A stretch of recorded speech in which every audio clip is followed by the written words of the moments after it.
Hey guys, Toby Mathis here, and today we're going to dive into a little bit of a deeper topic. And this is a question that I'm going to use a Steve Harvey clip from a video that he did for the masterclass that was pretty insightful. And it's the question I'm going to say is, are you doing what you came here to do? And it sounds like an open-ended question. It's actually something I want you to ponder for a second. And then I want you to watch this video. It's about a friend's mom who's on her deathbed and a conversation that ensues and a question that she asked Steve. I was with a friend who went to the hospital one day and asked me to go with him. His grandmother was dying. He said, "Hey, Harv, you know you good with this kind of stuff, just go with me, man." And I was just standing behind him, just sort of holding him up, man. "Come on, man, just stay on your feet." He kept calling, my dear, I love you." And she said, "Baby, I'm not gonna make it. I'm finna go home. But I called you down here because I want to ask you something." She said, "Do you know your great-grandfather's name?" He said, "No, my dear, I don't." She said, "You know why?" She said, "Because he didn't leave you nothing."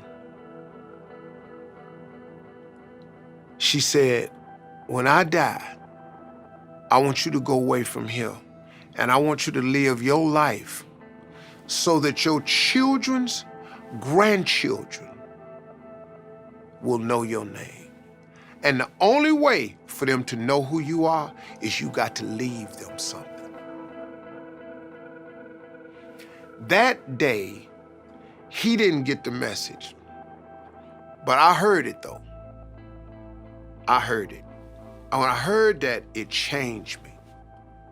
And it changed me to the point where I said, wow,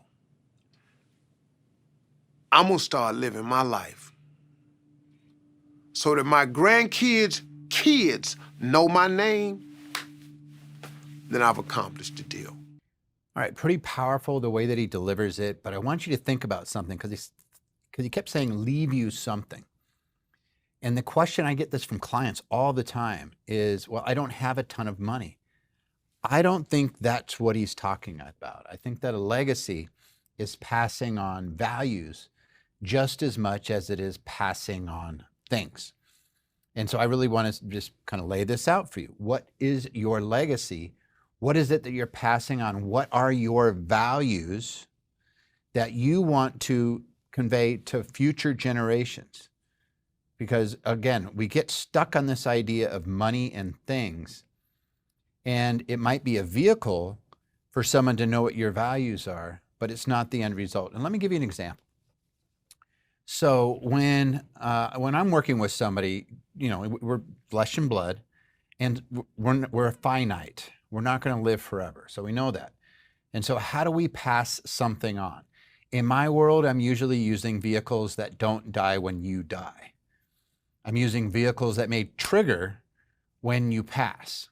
And so let me give you an example. I might have real estate, for example, in an LLC that's held by a living trust that avoids probate and the whole process, but that will become irrevocable when you pass.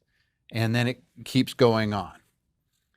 That's a good example of using a vehicle so that even though my life ends, I'm still able to convey something else going forward. Now, for those of you who may not be super rich, you may be saying, Toby, but I heard about living trusts and they're for wealthy people. No, I don't want you to think that. I want you to think of it exactly what it is. It is a vehicle to convey your values. A lot of times we mistake our values for being monetary. Hey, I gave you some stuff, I gave you some cash. Boy, aren't I good. You didn't convey your values. Conveying your values might be something like, hey, I believe traveling the world makes you a better person. I want you to experience other cultures. I want my future generations, my grandkids and my great-grandkids, my great-great-grandkids who I may never meet. I want them to understand the value of traveling. So I create a vehicle, a living trust, that says the distributions are to be used in part for world travel. It may be to leave the country for 2 weeks a year, and I want my trustee to make sure that they cover the reasonable accommodations to make that happen. Now you're immediately going, but I don't have money. You have a body. I could set up a living trust. I can buy a cheap term policy. Let's say that I buy a $500,000 policy that then funds the trust if I die. Can I do that? Absolutely. Anybody could do that. It's really inexpensive. And if you say 500,000 is too much, but it costs too much, get 100,000. Get whatever it is that enables whatever your fill in the blank, whatever your purpose is, whatever the values you want future generations to know, you can create that and you can put that into place so that so a lot of people, it's education. And I want you to think about this. Steve asked a question, or was asked a question. Do you know your great-grandfather's name? So I'll just ask you the same question. Do you know your great-grandfather's name? And if the answer is yes, why? And how was that conveyed? And how can you ensure that the values, the same way you're making a connection with your great-grandfather, and it could be your great-grandmother, it could be your great-great-grandfather, it could be your whatever it is, that connection, ask yourself why it's important. A lot of times, what I've seen, it's either a family foundation, which never die, which are great, and it's why a lot of wealthy people use them, or it's a trust for things like education. So I've known many people in my life who had grandparents or great-grandparents or great-great-grandparents that created a vehicle that allowed them to go to school, without incurring a whole bunch of student debt. And we've seen what that's done to a generation, right? It's pretty brutal right now. If you're somebody that has a bunch of student debt, you got a degree, you may or may not be worth it, depending on what the degree was, and you see that you're overburdened with debt. So you could take that off of somebody. You could say, it's really important to me that you are able to explore higher education without it being a ball and chain around your ankle the rest of your life. As long as we don't want it to destroy you. So you create a vehicle, the vehicle's living trust. Again, you're saying, here's the distributions for education, and I specifically want it for higher education, for accredited universities, fill in the blank. Maybe it's a specific type of education. I had clients, one was she taught ballet, and she really wanted her future generations to continue to enjoy something that she felt very passionate about, which was to enjoy ballet. So she had a fund there to help if they wanted to go learn ballet, any of her descendants, and she had a lot of them, it was on grandma, right? Grandma was going to cover that thing.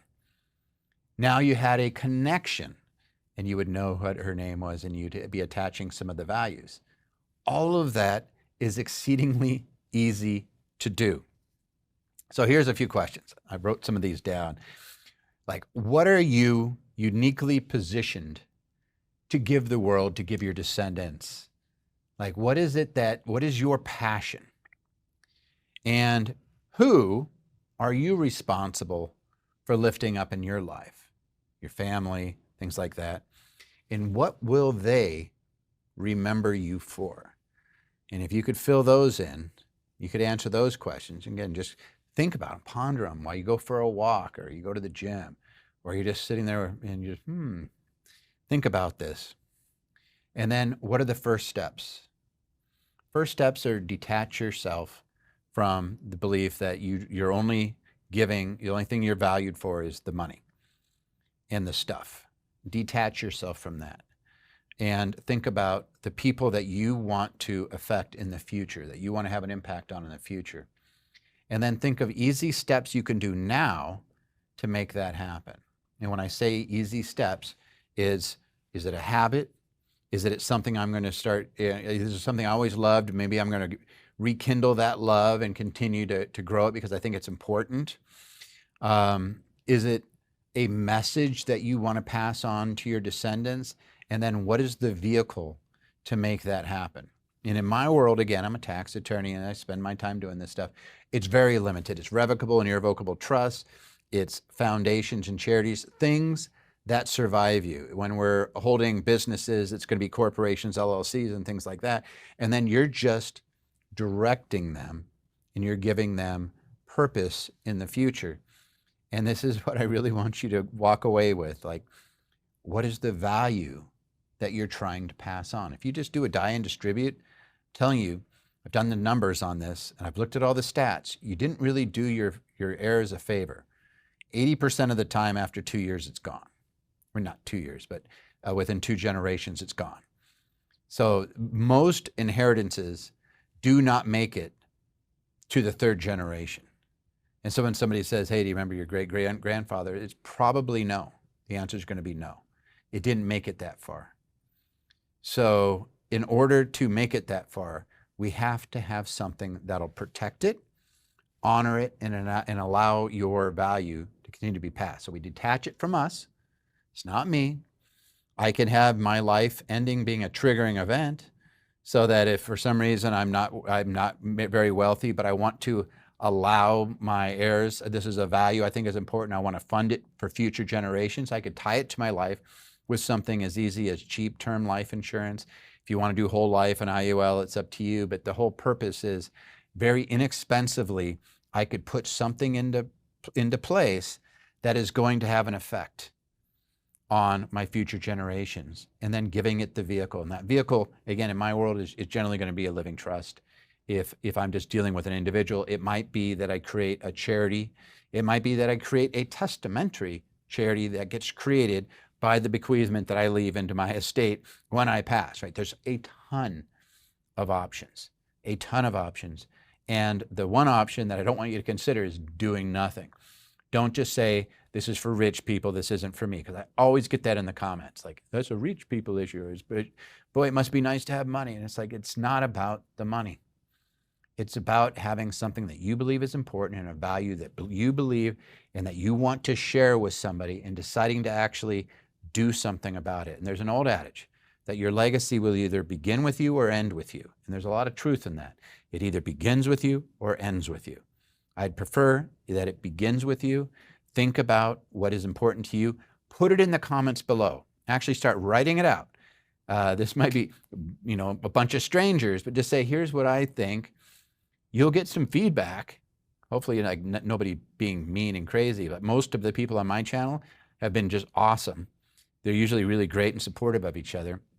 And you could just say, how do I make this effect? Maybe it's education. Maybe it's, I love animals. How do I continue my love of animals? Maybe it's a foundation for the support of animals in your area, or it's a particular sport, or whatever it is. Because I've seen it all. There's all these little niches out there. If that's what's valuable to you, put it down and then think about ways that you could transfer that and convey it to your great-grandkids, so that when they're asked, do you know your great-grandfather, your great-great-grandfather's name, or your great-great-grandmother's name, they'll be like, yep, I know exactly who that is. Like and subscribe, guys. Share this with anybody you think will benefit.